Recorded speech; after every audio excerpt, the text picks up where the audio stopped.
Disclaimer: this content is only for mature audiences. Viewer discretion is advised. I thought everything was behind us. I really did.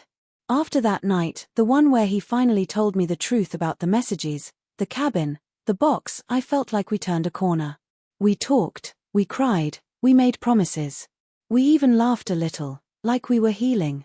He held my hand the whole drive up to that quiet cabin in the woods, like he was trying to show me that everything was okay again. And for a moment, I believed him. But sometimes, when the dust settles, something else rises in its place. A feeling you can't explain. A crack you didn't see before. I kept telling myself I was being paranoid. That I needed to stop overthinking everything. But the truth is, my instincts had been screaming again, and this time, I couldn't ignore them. That weekend was supposed to be peaceful. Romantic, even. But from the second we got there, something felt off. He was distracted. Distant in a different way than before. He'd go for walks alone and come back without saying much. And at night, while I tried to sleep beside him, I could feel him wide awake, tense, like his mind was somewhere else entirely. I didn't say anything at first. I didn't want to ruin the calm. But by the second night, I couldn't take it. I asked him if everything was okay. He looked at me, really looked at me, and said something that knocked the breath out of me. There's something I didn't tell you. About the cabin. About why I brought you here. I just sat there, waiting. My chest was tight. I whispered, "What do you mean?" But he didn't answer right away. He just got up, walked to the fireplace, and stared into it like he was searching for the right words. That silence. It was worse than anything he could have said. Because I knew, right then, that the story wasn't over. That the first secret was only the surface. He finally turned back to me and said, "You need to be prepared for what comes next." And that's when everything started to spiral again. So now I'm left wondering, what else has he been hiding? What's the real reason he brought me out here, away from everyone, away from our life? And what did he mean by what comes next? Would you trust someone again after they broke your trust once, even if they claim to have told you everything? Let me know in the comments. And vote in the poll. Do you think he's protecting her from something, or hiding something darker? The next part of this story might be the hardest one yet. Because some truths don't set you free, they break you. He didn't say another word after that. Just sat there like the weight of his own thoughts was pulling him down. I waited, hoping he'd explain, but the silence stretched out so long it started to feel like a warning. I wanted to believe him, wanted to hold on to the version of our story where he was just trying to do something special for us. But that feeling I had in my chest, the same one that had been there the night he asked me that first strange question, came crawling back. And this time, it felt heavier. The next morning, I woke up alone in the bed. He was gone. The fire had burned down to embers, and his phone was still on the nightstand. I called out his name. No answer. I looked around the cabin. Still nothing. His shoes were missing by the door, and a trail of faint footprints led toward the woods behind the cabin. I waited. 10 minutes. 20. 30. Still nothing. My mind started to spiral again. Something about that drawer didn't sit right with me. I hesitated, then went to check it. This time, it wasn't locked. Inside were papers, some just boring stuff like cabin maintenance notes and receipts. But beneath that, I found a thin leather folder. My hands shook as I opened it. Inside were printed emails. From a law firm. The sender's name was unfamiliar, but the subject lines were impossible to ignore. Settlement terms. Urgent. Property transfer update. Confidential. Decision deadline approaching. I read one of them 3 times before I could process what it meant. The cabin wasn't just a getaway. It was part of a larger legal situation, one that involved my husband. But the biggest shock. My name was on the paperwork. Not as the co-owner. Not even as a spouse. It listed me as a potential beneficiary, and in another version, a potential obstacle. I dropped the folder. My chest felt tight. I didn't understand what any of it meant, but I knew one thing: he didn't tell me everything. Not even close. An hour passed before he returned.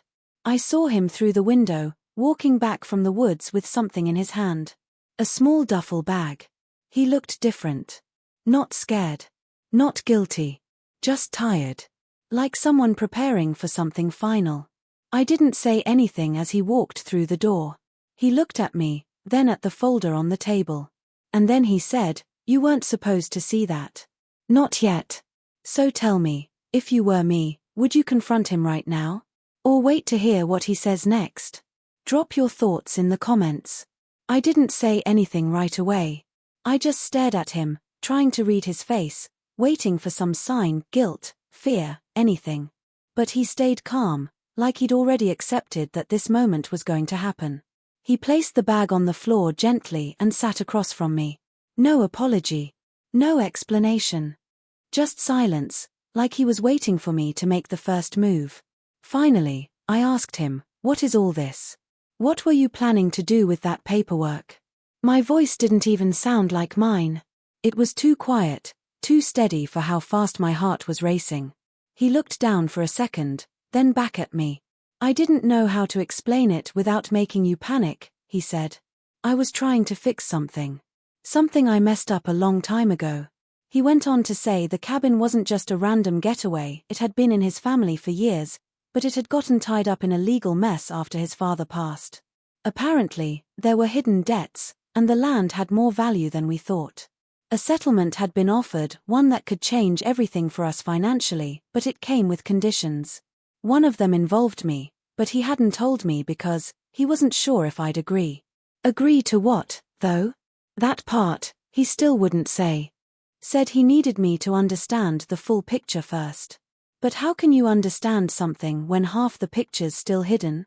As he spoke, I couldn't help thinking, was this really just about money and property? Or was there something deeper going on? Something personal? He'd been different for months. Secretive. Avoidant. And now all these choices were catching up to us. Rhea had warned me once, it's never just the one secret. If he's hiding something, it's because it connects to something bigger. I think she might have been right. Now I'm stuck wondering, is he trying to protect me, or protect himself? If you were in my shoes, would you believe what he's saying so far? Or would you start questioning everything like I am? Let me know in the comments. And take a guess, what do you think he's really hiding? Because something about the way he looked at me when I asked what's in the bag, it didn't feel like the end of the story. It felt like the beginning of something much more complicated. I couldn't stop staring at the bag. It was zipped shut, but something about it felt heavier than it looked, like whatever was inside wasn't just physical. I asked him what was in it. He paused, like he was weighing whether or not to tell me the truth. Then he said, "Everything you need to understand this, everything I've been hiding, it's in there."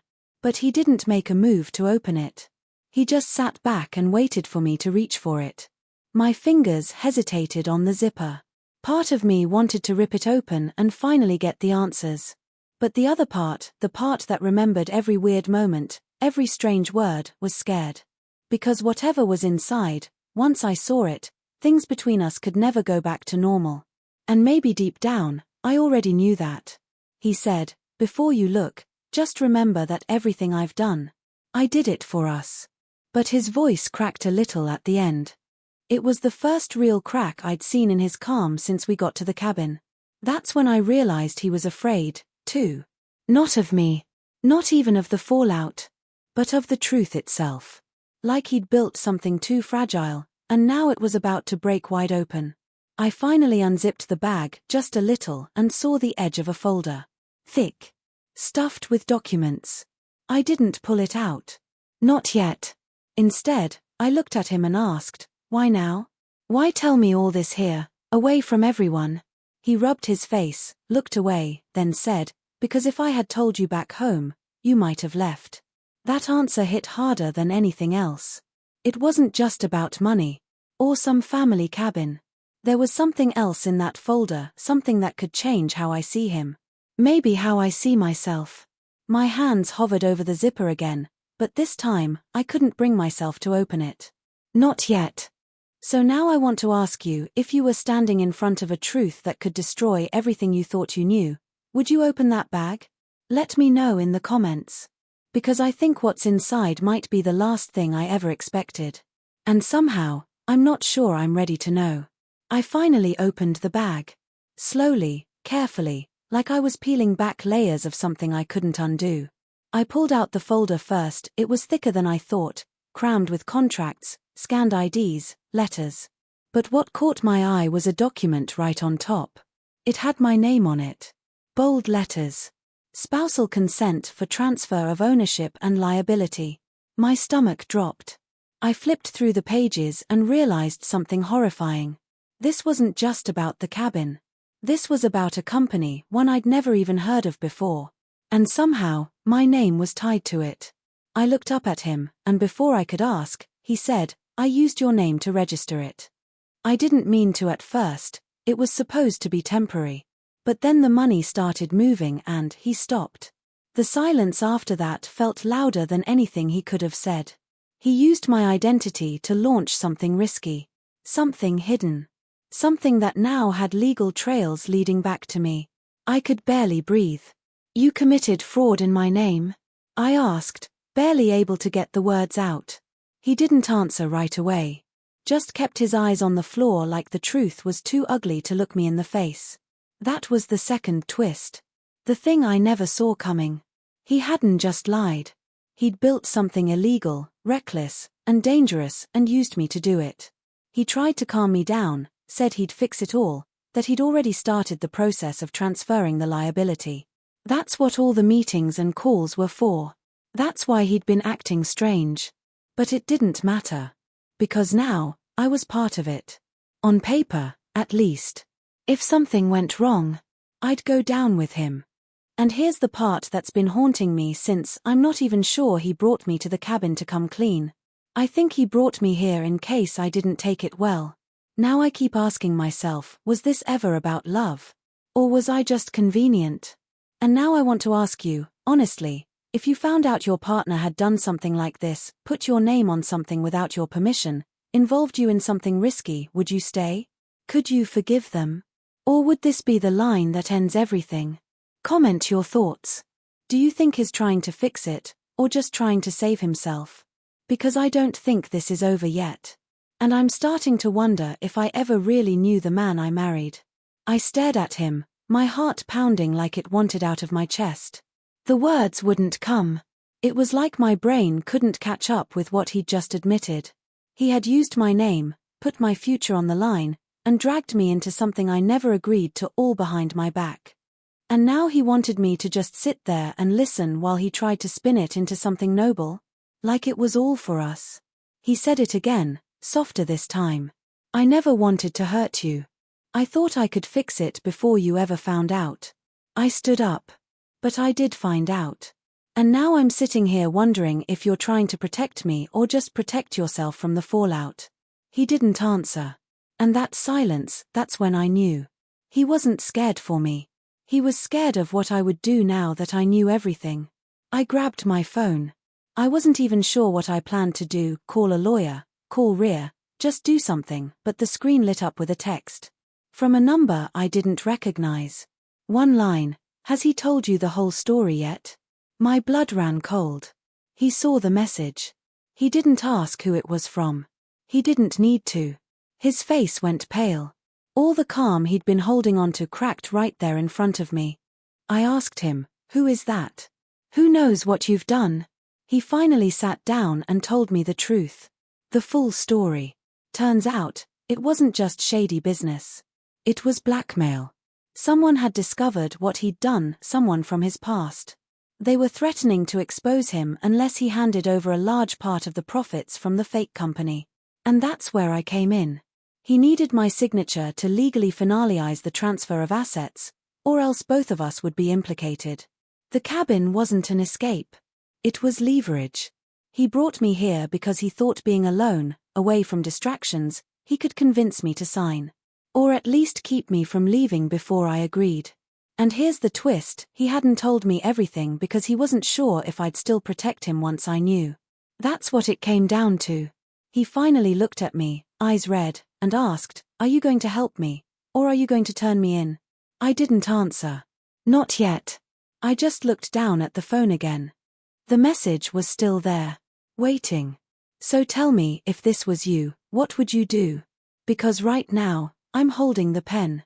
And whatever I do next changes everything. Forever. I didn't say anything for a long time. Just stared at him, this man I loved, lived with, trusted. The man who was now asking me to help clean up a mess he made in my name. I looked at the pen in my hand, the document waiting for my signature, and then back at him. Everything in my body was screaming to walk away. But something in me needed closure, needed to understand how we ended up here. I asked one last question. If I sign this, and something goes wrong, will you let me take the fall? His answer came too slow. That pause said everything. We stayed up until sunrise going over my options, making sure I was protected legally. I made a call to a lawyer, explained the whole thing, and handed over every document, every message. The fallout came fast. He tried to reach out, called, texted, even showed up once. But I didn't answer. The lawyer handled everything. And in the end, he took responsibility. Maybe because he knew I wouldn't cover for him, maybe because some part of him still cared. I don't know. And honestly, I don't think I need to. What I do know is this: I walked away before it got worse. Before I lost more than trust. And yes, it hurt. It still does. You don't spend years building a life with someone and walk away without scars. But I found peace in truth. In knowing I chose myself when it counted the most. So if you've ever been in a relationship where love turned into something heavy, something secretive, something that made you question your own reality, just know you're not alone. Sometimes, the strongest thing you can do is walk away from the person you thought would never lie to you. Let me know in the comments, how did this ending make you feel? Would you have signed that paper? Would you like to see a sequel showing what happened after?